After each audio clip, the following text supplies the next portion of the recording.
morning mga kachinmang. Ayan ang ating gagawin today. Lilinisan ko po itong aquarium. Ayan, natanggal na po ni daddy yung ibang mga naka-ek dito.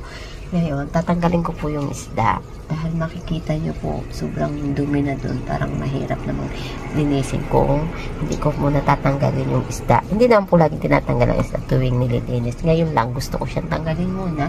At linisin ko po yung yung dami nun po, may mga lumot-lumot na. Ayan, ang daming mga pagkain hindi nakain. Ayan po ang ating gagawin for today, mga kachinmang, at samahan niyo po ako. Ito nga po mga kachinmang, sisimulan na natin na linisin ang ating palaisdaan. Pero aalsin po muna natin yung ating mga cute na isda para malinisan ko po ng ayos. Hindi naman po inaalis ko lagi yung isda tuwing lilinisan. Ngayon lang po. At saka, ngayon ko lang din po ito lilinisan. Lagi pong si husband, laging si hubby ang naglilinis po niyan. And first time ko pong maglinis. At actually, kaya ko po yan, gumamit ako ng mga timba, may sinalok-salok, sasalukin ko po kasi yung tubig dyan. Hindi ko po alam kung paano gamitin yung binili niyang panglinis, na limutan na ituro po sa akin. Kaya ayan, mano-mano ko pong gagawin ngayon ang aking paglilinis mga kachinmang. Pero mas gusto ko nga yung mano-manong paglilinis. At least talagang nabubusisi mo yung mga sulok-sulok ng sa bawat gilid po, para matanggal po talaga lahat yung mga nakasingit na dumi na lumot sa mga bawat sulok-sulok niyan. Kaya ayan, habang nililinis ko nga po at hinuhuli ko na ang ating mga tilapia na iba't ibang kulay. Akala nyo kayo lang sa Pilipinas may palaisdaan, may palaisdaan din po ako dito sa Hong Kong. Kaso yung isda nga lang po hindi namin kinakain. Pinapakain po namin yung isda na yan, ang aming pinapakain at inaalaga ang mabuti. Kaya happy, nakaka-relax naman po talaga kapag may mga ganyan sa bahay, lalo na ang bahay namin ay sobrang napakalaki po, grabe, wala kayong maikutan.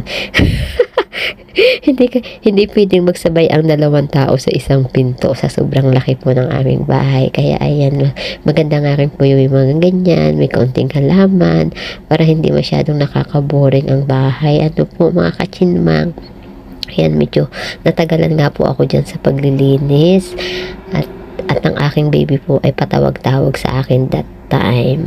Kaya heto, ayan, natanggal ko na yung isda, nilagay ko na po dun sa planggana na kulay green. At tapos nga po natin linisin itong ating mga tilapia, ay ibabalik na po natin sa kanilang cute na tahanan. At di po ba, ang cute ng aming tilapia, colorful. Ito na po. Okay, napakaganda ng tingnan ng aking nalinis. Ang sarap sa pakiramdam.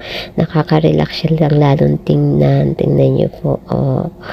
Ayan, happy na sila. Malaya na po muli silang nakakalangoy.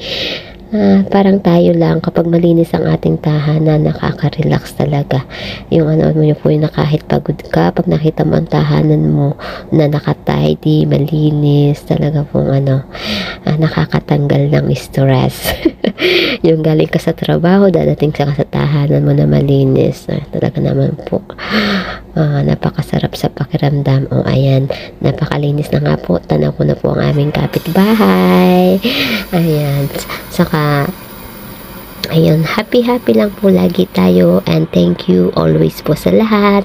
Thank you for watching, thank you for the support, na kahit bago pa lang po itong aking YouTube channel, naandyan po kayo palagi nag-aabang sa aking daily life. Marami pa po kayong malalaman about sa akin. Ayan, basta andyan lang po kayo palagi, at andito rin po ako palagi para sa inyo. Always thank you po, and God bless you always. Shower of blessing to all of you. And I wish na more follower to us, at lalong-lalo na po sa inyo, good health, and wag lang po tayo makakalimot sa ating Panginoon sa bawat segundo ng ating buhay. Lagi tayo magpasalamat sa bad and good na nangyayari sa buhay natin. Ayan, dahil marami po rin po tayong mga pagdaraanan, maraming mga pagsubok, pero alam ko pag nananatili tayo sa Panginoon, patuloy tayong magiging malakas at lahat po yan ay kaya-kaya nating lampasang anumang klaseng pagsubok ang dumating sa buhay natin. Basta lagi tayong